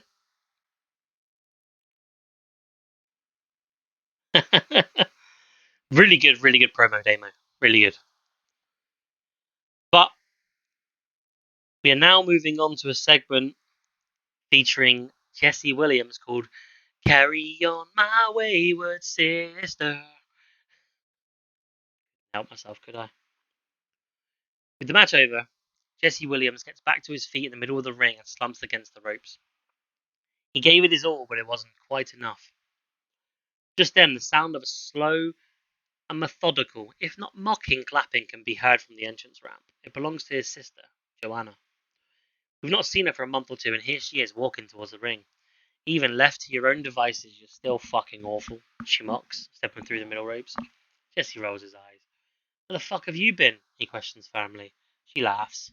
She doesn't give a shit what he thinks. Dad called. There was a job that needed doing nearby, and he couldn't trust you to do it. Surprise, surprise. The golden boy still ain't fucking ready. The prince steps to his sister. Haven't had enough of her bullshit. I've been looking for you, he complains, looking in her eyes. There's something he sees there that startles him. He steps backwards, almost shaken to his core. What happened? He says. She suddenly lunges for him, violently and quickly, grabbing him by the throat and tossing him across the ring with extreme strength. Williams slides right under the bottom rope and into the ring post, slamming hard. Joanna rushes forward towards him once again, but he escapes to the outside, stumbling away. She demands he comes back, but he refuses. Come on, big boy, why don't you try me on for size? She sneers, waving him back to the ring. He shakes his head vehemently. What's the matter? You afraid this dog might bite? With that, Jesse stops. He looks genuinely between terrified and devastated. I'm sorry, he professes. I looked for you. I swear I did. I didn't know. I just didn't know, she cackles. What the fuck is going on? What's happened to Joanna Williams? And we cut.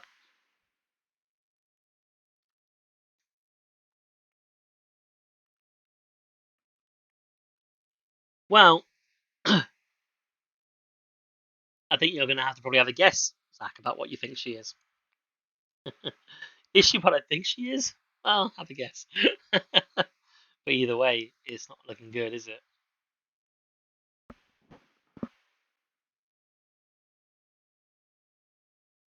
He saw something in her eyes that he didn't like, and it scared the shit out of him. So we're gonna have to wait and see. We'll see how that one plays out. Get excited, and now get excited because it is essentially a rematch from Red Snow. It's Hollywood Luke Storm versus Edward Newton, brothers fighting once again. The last time they fought, you will probably remember that Luke Storm defeated his brother, which also continued the Pandemonium. No, not the Pandemonium curse. That wasn't. Was that then or then? No, I can't remember. No, it wasn't. No, he beat him twice in a row. Did he beat him twice in a row? I think he beat him at Ring of Dreams, and they beat him again at Red Snow. And then at Red Snow, that's when Sandman came in and killed Edward Newton. Yeah, it was Red. Yeah, it was. It was Ring of Dreams and Red Snow, wasn't it? Yeah. Let's get it home. A selfless sacrifice poisoned by greed and arrogance.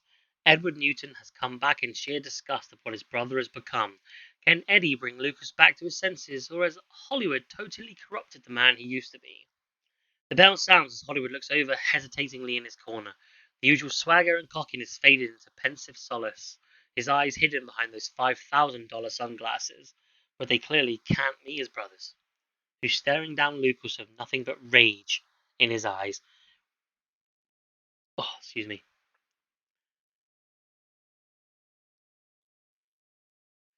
Right, who's staring down Lucas with nothing but rage in his eyes. No laughing matter, shining wizard out of nowhere.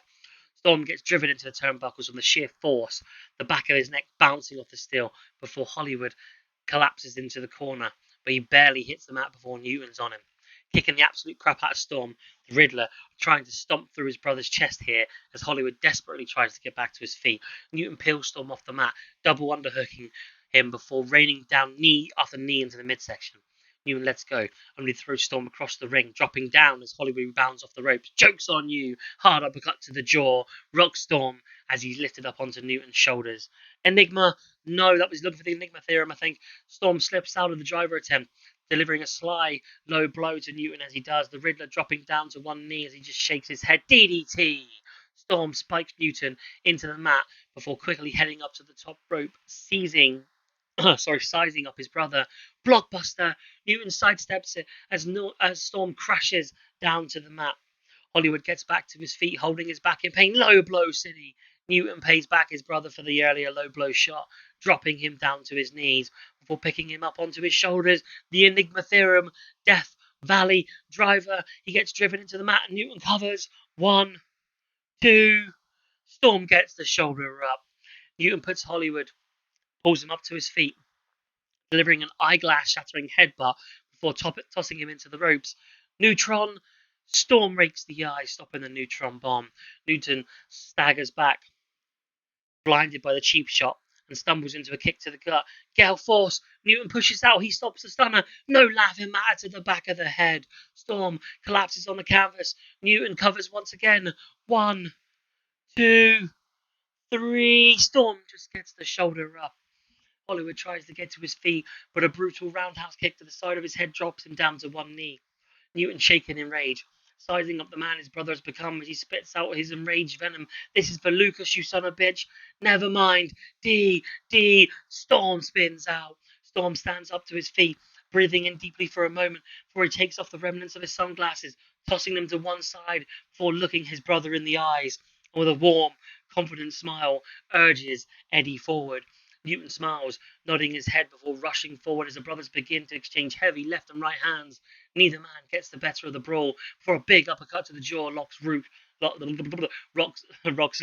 who staggered back before rushing forward with a lightning strike super kick. Newton ducks under, grabbing Luke from behind and tries for a German suplex, but Storm flips out, lands on his feet, leaps high, downpour, the codebreaker hits flush, and the Riddler falls to the mat. Storm heads up to the top rope once more, not as the Hollywood asshole, but as the real fucking deal, and he turns around before leaping up high. Thunder hits knees. Storm stumbles to his feet, holding his gut in pain, as he walks right into the hard knee to the midsection. Never mind. D. That could well be it as Newton collapses on his brother for the pinfall. 1, 2, 3. Storm just kicks out, and Newton shakes his head. He tries to pull him back up to his feet, but Storm pushes him away. Lightning strike. Super kick out of nowhere. Newton crashes to the mat. Storm this time into the cover. 1, 2, 3. No. Kick out once again. This time by Edward Newton. The Riddler slowly pulls himself up, crouching in the corner as the brothers smile before running for that one last knockout blow. No laughing matter, cuts right through the lightning strike. Storm collapses to the mat. Newton falls onto his brother, completely exhausted. One final pinfall. 1, 2, 3. The Riddler does it, finally putting his brother's shoulder on the mat while managing to get a glimpse of the man he used to be in the process. And your winner, Edward Newton.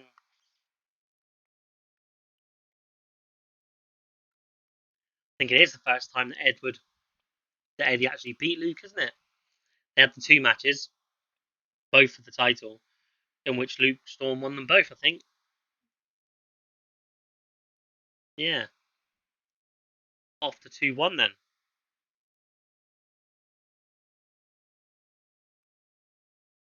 Alright. We don't have long to go. What matches do we have left, guys? The main event. The main event's coming up. There is Voynich and Sigil versus Malice and Darby Sorrow as well. So I think those are the last 2 matches. So we are approaching the end of the show now then, aren't we? We're getting quite close. That was a great match. That was a fantastic match. There have been a couple of really good, cracking matches tonight. I will be speaking to people in private at the end of the show Just giving props out for some of the really good matches that I've read so far. So well done, guys. It's been brilliant. This one, funnily enough, we just left an Edward Newton victory, and we go into a segment called Through Fire and Flames. Anyone remember that would be Neville Sheldon's theme song, if you recall. This segment's featuring Pyre. The tingling sensation of smoke fills the air as numerous people stand around yet another charred corpse. This has happened one too many times now. Only this one's a little more sinister. Does anyone know who it is? Someone asks, using a stick to open the scorched suit jacket of the man in question, a badge falling out. It's the cop. It's Chase Monroe. The cop investigating Pyre, another chimes in. There's murmurs of discontent amongst the group, each of them questioning whether Pyre did this. Just then, a young boy and a woman enter the scene, utterly distraught as they push their way to the front of the queue. People try to stop them, but they're determined. Daddy? The boy questions. The woman recognizes the badge on the ground immediately and grabs him, pulling him close. With tears in her eyes and running down her cheeks, she angrily looks at the first person she can find. Who fucking did this? She cries. Who fucking did it? The crowd look at one another, at the body and back at her. Then someone steps forward. Pamela Hart, he announces. Pyre killed your husband, ma'am. She killed Stoner too. She's on a killing spree and she must be stopped. The woman kneels in front of her son, brushing his hair back and wiping his tears away. Don't worry, Bobby, she says calmly. We'll fucking kill her for this. The crowd agree, and we cut.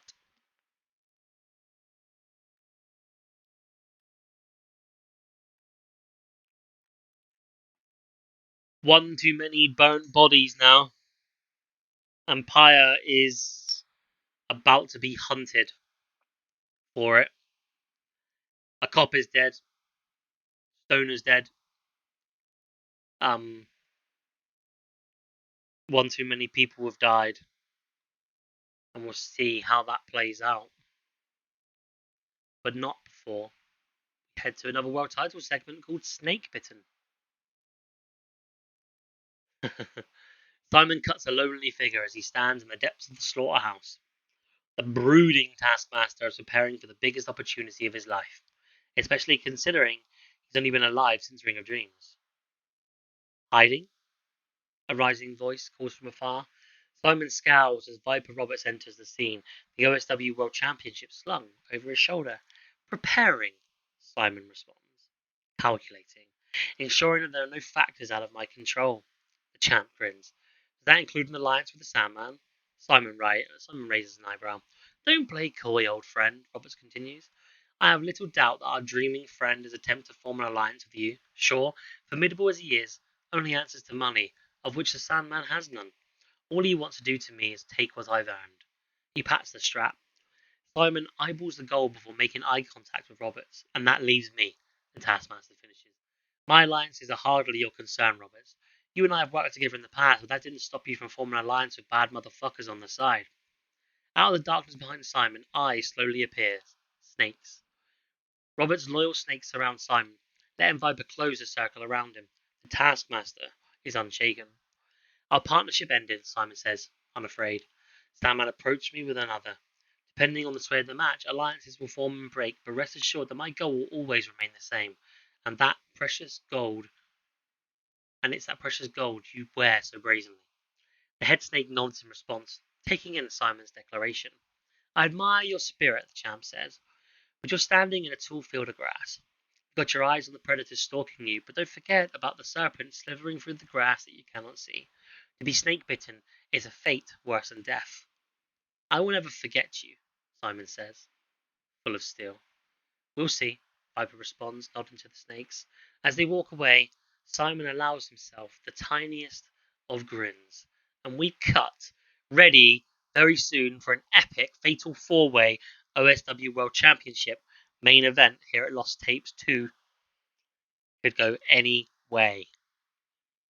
Viper Roberts has had a fucking tough time since champion, maybe one of the toughest run-ins we've had as champion. When you think he's won the title after invading on Sandman, won the title, then defended it against Albie Shaw and the Sandman, and now is in a Fatal 4-Way. It's one of the toughest, probably one of the toughest months for a new champion, for a world champion we've had in OSW history. So that's going to be a massive match and a massive test. We, though, are now jumping straight in to the semi-main event. Night of the Living Dead tag team match, Voynich and Sigil, formerly known as the Collector's Edition, versus Darby Sorrow and Malice. Sins from the Collector's past have come to haunt him as love and life come for his throat. Will Malice and Sorrow gain their revenge? Or with Voynich's help, can Sigil survive the night to fight the horrors to come? The bell sounds as Sigil barely gets to turn around before a mammoth lariat from Malice, let's call him Marion then, had a sex change when he was dead apparently, turns him inside fucking out. The Collector stumbles to his feet and into a flurry of left and rights as the stronger Malice grips him by the throat and damn near throws him through the turnbuckles into his corner. Malice nearly spears Sigil through the buckles, driving his body weight several times into the Collector before tagging out to Darby Sorrow.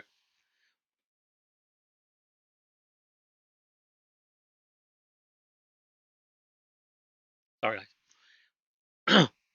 So, Malice tosses Sigil out of the corner before lifting Sorrow up high in a military press and throwing him right onto the Collector. Assisted moonsault. Sorrow crashes 7 to 8 feet down onto Sigil, but he doesn't cover. The pair have returned, wanting the murderer to suffer as he peels Sigil off the canvas, drilling him with a pair of hard kicks in the midsection before rushing into the ropes. Sorrowful life. Sorrow nearly takes Sigil's head off with that huge clothesline before pulling the Collector up to his feet and onto his shoulders, cradle to the merciful. That's a huge chop to the back of the neck, out of nowhere, that drops Darby to the mat as Sigil shakes off the cobwebs before pulling Sorrow to his feet. A pair of hard knees to the gut stun Sorrow before he tries to bend Darby over his knee, but Sorrow slips out, rushing to the rope. Springboard Hurricane Rana. Sorrow sends Sigil for a ride as the Collector stumbles to his feet into a kick to the gut. Cradle to the grave. I can't speak anymore. I think my mouth's just given up on me. I think my brain and my mouth have a disconnect at the minute. Can't fucking speak. Cradle to the grave. Go to sleep. Sigil is out on his feet, stumbling into the ropes as Darby tags out to Malice. The Mauler smiles, sizing up his prey before rushing forward. Gravedigger, cosmic leap. Sigil managed to teleport out of the way of that hellacious lariat despite his groggy head as Malice scans for whether he may reappear, and the Collector leaps back into the fold behind him. No, Malice catches the kick. Almost with a finite. The Mauler smiles with glee as he powers the helpless Sigil around, nearly driving him through the mat with an improvised powerbomb. Sigil slowly gets back to his feet, holding his back in pain. Buckshot. Gore nearly tears through the Collector. Malice drops down into the cover. 1, 2. Malice pulls the shoulder up. Might not be the best thing to do. The return still wants to deliver more punishment to the Collector, as that may as well be a bad idea with the crafty Sigil. You really don't want to pull a shoulder up with Sigil. Peeling Sigil up off the mat and stunning him with a pair of ham-hock hands to the chest, Malice drags Sigil to the corner as he tags back out to Darby. Some good tag team work going on by the Undead here. The pair pummel Sigil with hard lefts and rights. Darby cracking Sigil's jaw with a stiff roundhouse of his own before Malice lifts him up high into the air, tosses him at Sigil with a tornado DDT, spiking the Collector into the mat, and Sigil is getting fucked up. That's right. Malice calls for the end, peeling Sigil off the mat, picks him up, puts him into the torture rack. Malicious German suplex. Sigil drops down the back of Malice, countering with a German suplex out of nowhere, and Voynich naturally is begging for the tag. The Collector slowly drags himself towards the corner, trying to make the tag, but Darby tries to cut him off. Cosmic leap. Sigil leaps right into his corner and tags the best kept secret in Ishtar's Gate. Voynich immediately takes Darby down with a hellacious clothesline before delivering a stiff low drop kick to the rising Malice. Voynich pulls Malice to his feet, the bigger man throwing him off for considerable strength. Hammerstone, a huge Superman punch, knocks Malice out on his feet before Voynich lifts him up in the air with tremendous strength. Monolith, Brainbuster, throws into the cover. 1, 2, Sorrow breaks up the pinfall. Sorrow delivers a stiff kick to the jaw on Voynich before springboarding off the ropes. Poison Rana. Voynich gets dropped on the back of his head as Darby leaps up to the top rope, looking to finish his match with a coffin drop. Planeswalker out of nowhere. Sigil nails a drop kick. Holy shit.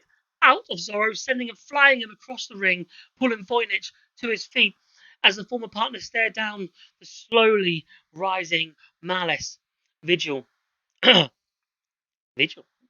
Sigil and Voynich beat down on Malice with heavy lefts and rights, a stiff chop to the throat, doubling the mauler over, before he's lifted up high into the air by Voynich, falling Monolith, brainbuster roundhouse combination. Sigil pulls Malice up to his feet and throws him Voynich's way, who grips him by the head. Eighth wonder, sliced bread, number 2, into the cover. 1, 2, 3. Voynich and Sigil pick up a victory over the returned here tonight. And by God, did it not look like that was going to happen earlier?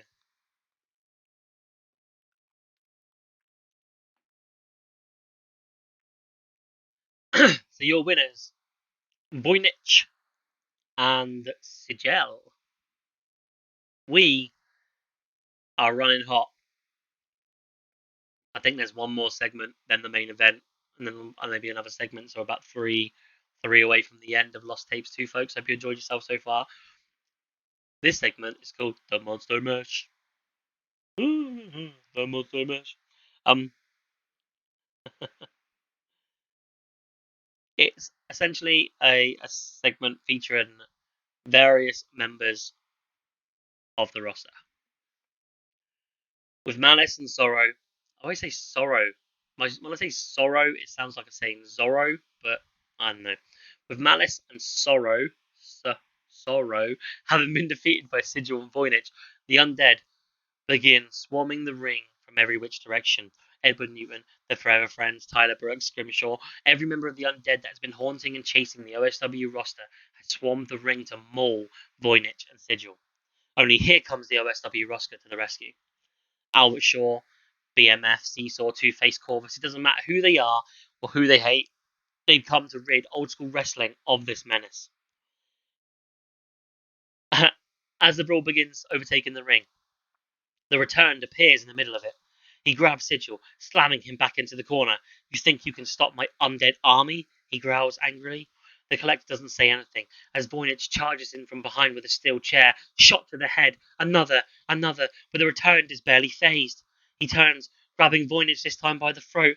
Now! The best kept secret shouts. Sigil pulls something from within his cloak and attacks the return from behind, slamming a dagger straight through his ribs from behind. He freezes, releasing Voynich, and then turns to dust before our very eyes. That's when it happens. The undead begin exploding into dust particles, vacating the ring around us. The brawl is soon over, with every single member of the undead having returned to the ground as dust. Suddenly, the canvas and building shakes violently. Everyone has to hold on.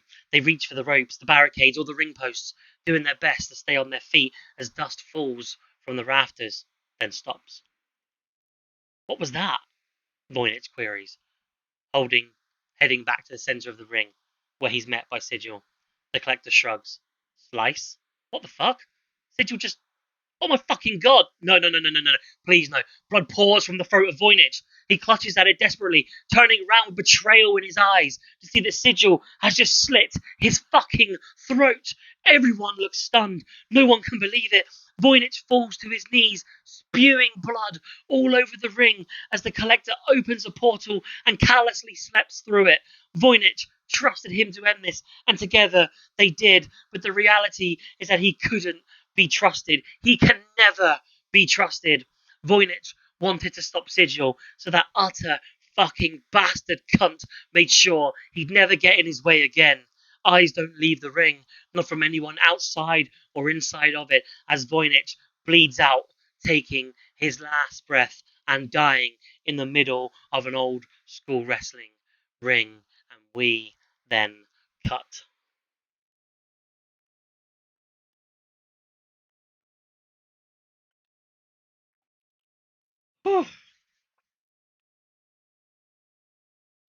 I have no idea if Mate is even here.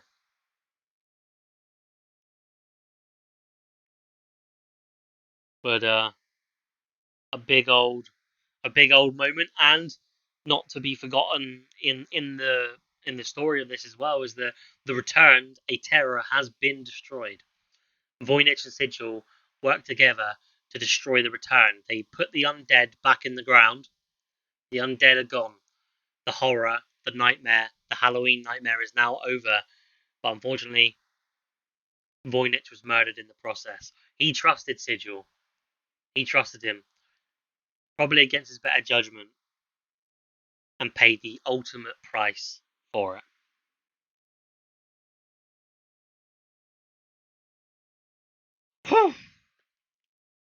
And now we move on to the main event. It's heartbreaking. It's difficult. It's tough. You know, we've just lost Voynich, but we do have a main event to do. I think maybe we could take a second to let it sink in. Obviously, Voynich dying, the returned dying, everyone who was dead came back to life, now gone. That's a lot to take in, I'll give you that.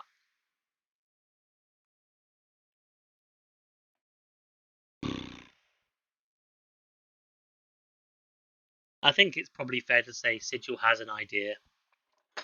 You know, Sigil, now he knows what's going on. He's gonna have something, isn't he? He's got the dagger that killed the returned. It could be that all of them have a weapon that does that. I don't know. But it is the OSW World Championship. Obviously, Sigil and Voynich were both former world champions as well in their own right. So, Viper Roberts defends against Albie Shaw, the Sandman, and Simon. This all began at Invasion. The Sandman made Albert Shaw's biggest dream a nightmare when he took away the OSW World Championship, and Viper Roberts claimed the Invasion briefcase. 3 weeks later, Viper, with the help of BMF, invaded successfully against the Sandman, and ever since the Head Snake has slithered and slipped away from everything these three contenders could throw at him. However, the World Champion has never had to face them all at the same time. The odds are stacked against the Viper tonight. Will he leave with his reign another lost tape? Or will he escape once more as the King Snake?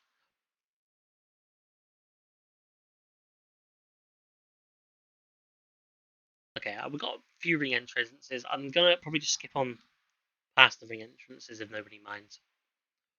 Alright, so we pick up from here. The pulsating riff of Crazy Train fills the slaughterhouse. All in attendance turn their entrance towards the entrance ramp, expecting the governor to step out from the back and start swaggering towards the ring. But Shaw doesn't appear from the back. There's a pregnant pause as the three competitors inside the ring keep their gaze fixed on that ramp. The world champion smells something dodgy, and it isn't Sandman's noxious breath. His instinct becomes a realization when the crowd pop off the scale. Viper can do nothing but eat still. Simon turns, chair shot to the Taskmaster. Sandman tries to goozle, but the governor, with the end of the chair, drives it into the Sandman's midriff, followed by a chair shot to the back of the Dream Demon, and then a Claymore kick. GB fucking H. The impact sends the Sandman rolling outside the ring, and this thing has kicked off explosively here tonight. Albert Shaw just pulled one over on all of his opponents, bursting out of the crowd with a steel chair. The governor tells the official to get this contest underway. The bell sounds, and we are now going for it. Shaw is lining up the world champion. Viper rises. G, B, H. No, snake oil. The head snake cusses the contender with his cruel concoction. Shaw tumbles like a leaf in autumn. The serpent is slithering in for the kill. Roll up! The Taskmaster has the tights. 1, 2, kick out. Simon almost stole the victory. So much for any kind of alliance between these two. Both men clamber to their feet and stare into one another with an intensity burning like a raging inferno. Exit light as the slaughterhouse is consumed by darkness. When the lights pop back on a few seconds later, double goozle. The Sandman has Viper and the Taskmaster by their throats. Double to sand. They buckle under the Sandman's power. The Dream Demon looks down at his two fallen opponents. That sick grimace of twisted teeth and terrifying malevolence etched across his bandaged face.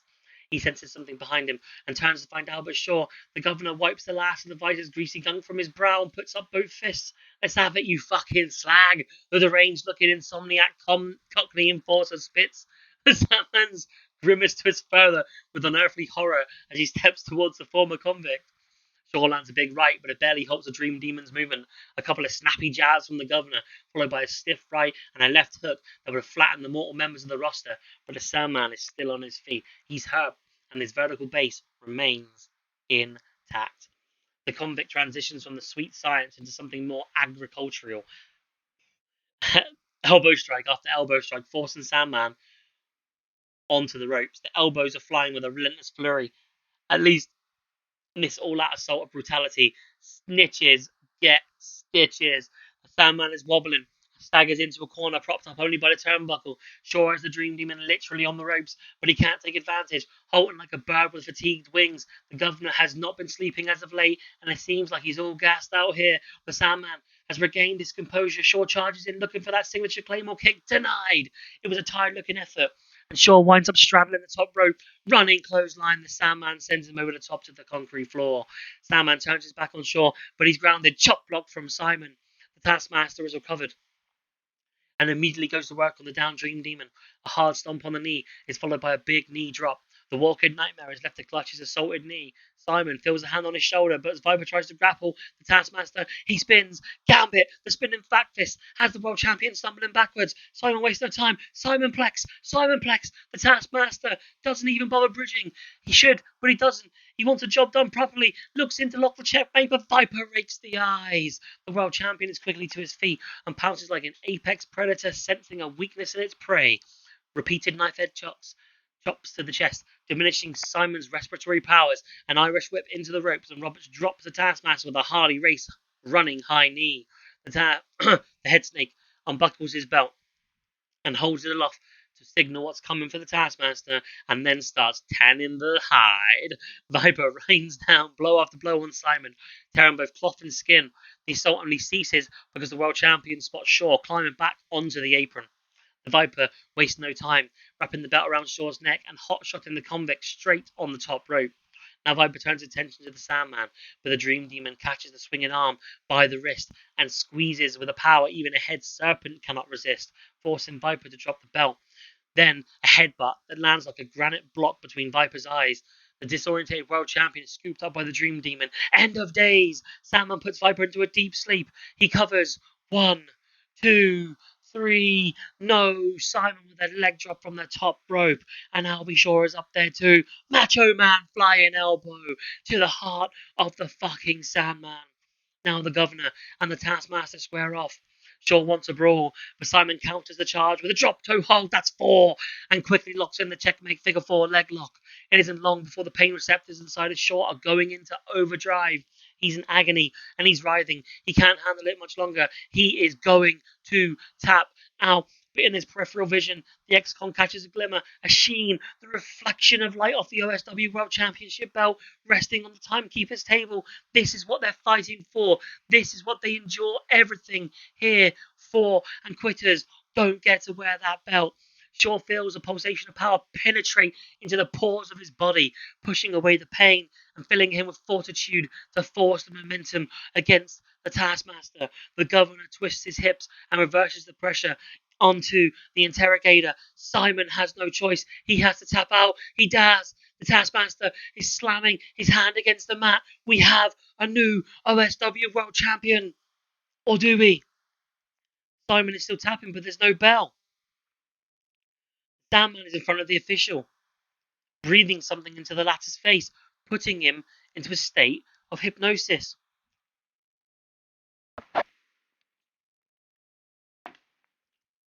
Shaw witnesses this and releases Simon, scrambling to his feet to face the Dream Demon.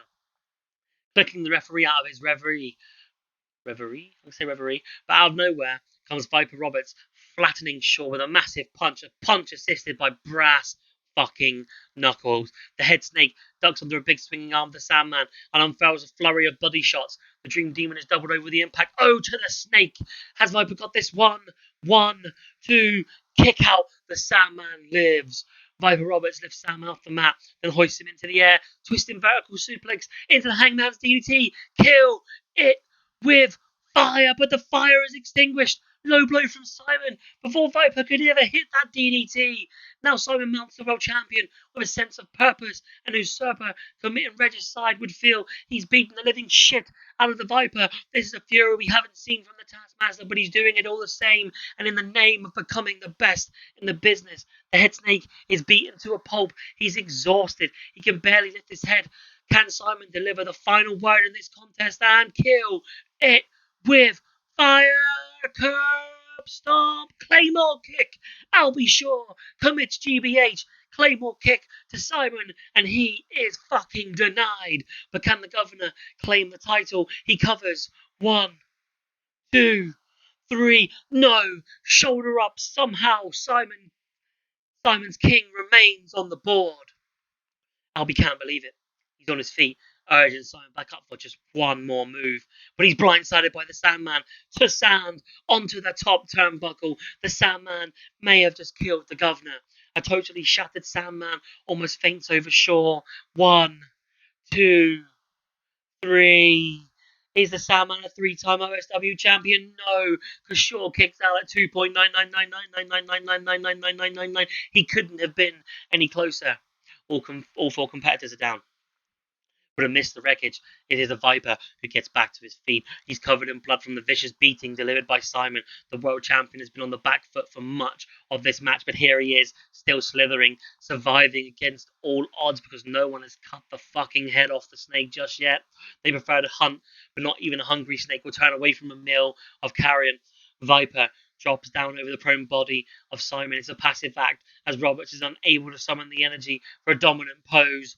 1, 2, 3. That is it. Incredibly, that is it. Viper Roberts has slithered through this match like a fucking snake and has managed to retain the OSW World Champion. Your winner and still OSW World Champion, Viper Roberts.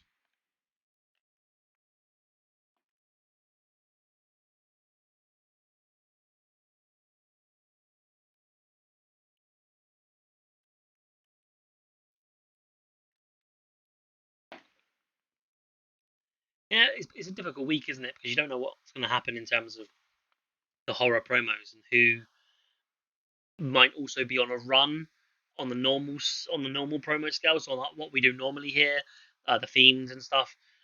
People that are on a run like that, it's then can they transition into something different, and whether or not they can is where the opportunity lies for everybody, isn't it? Really, but what a fantastic match. We do though have a segment to finish.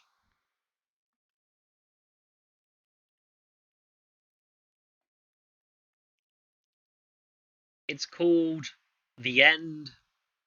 The End. I'll let you take in the graphic for a moment before we move on. Hours after the lost tapes. We're in the middle of a morgue, looking at a cold slab with a white sheet placed over it. We glance at the clipboard, noting that a body on the table belongs to Voynich. Gasp.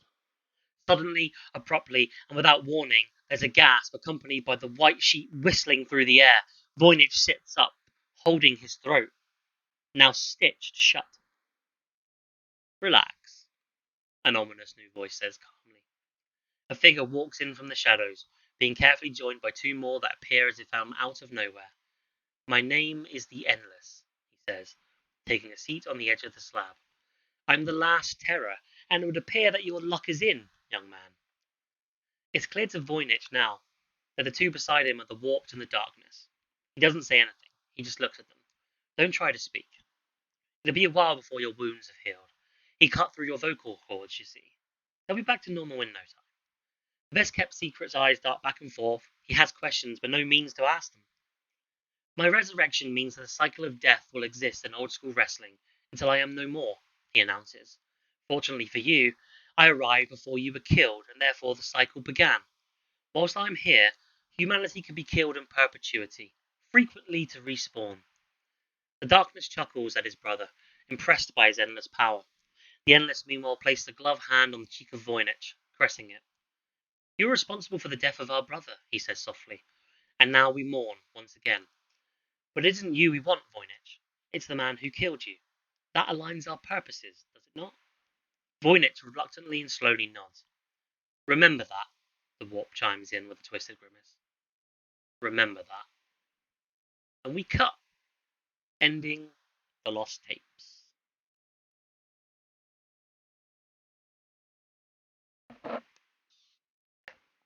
I will field questions while we're here, if anyone has any.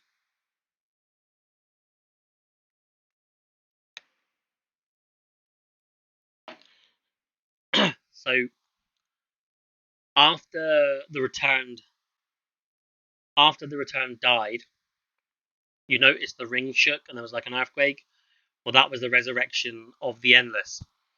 So when Sigil killed Voynich, he'd done it when the Endless was in effect.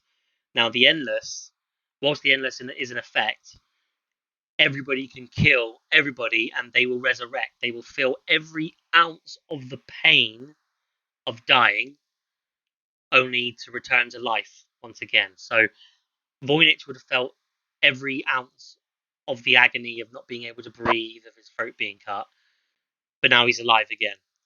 And it's a simple case of, if you're dead when the Endless is dead, then you're dead. And if you're alive, or dead when the Endless is alive, then you'll respawn and can die. So it does sound like hell, and that's why he's the most powerful and the last of the terrors.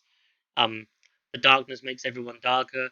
The warped has taken us on journeys through different sort of universes, like noir and songs, and he's made everything more confusing. The returned brought back all the dead for the zombies, and the endless means that you can now die in a cycle of perpetuity. You could die over and over and over again. Every single week, your character could die. You just don't want to be dead when the endless is dead, because if you're dead when the endless is dead, you ain't coming back. But whilst the endless is here, you will resurrect effectively. And that is where we are on the fourth terror, final terror. And we are now gunning towards Ring King and Red Snow, ladies and gentlemen.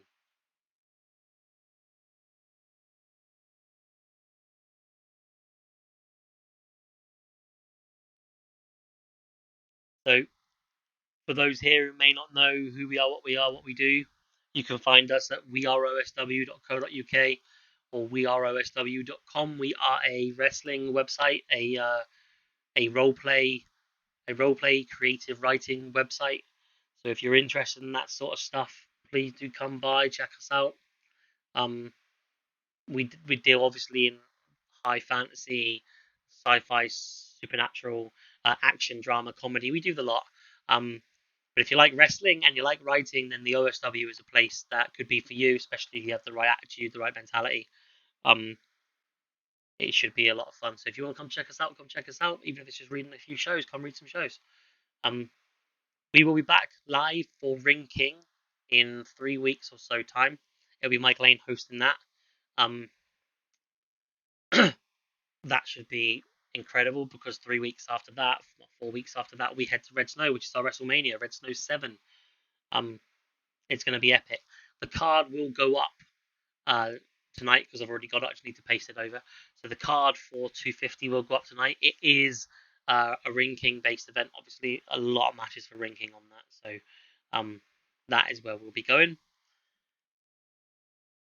Otherwise, I hope you guys enjoyed the show. I think we will leave it there.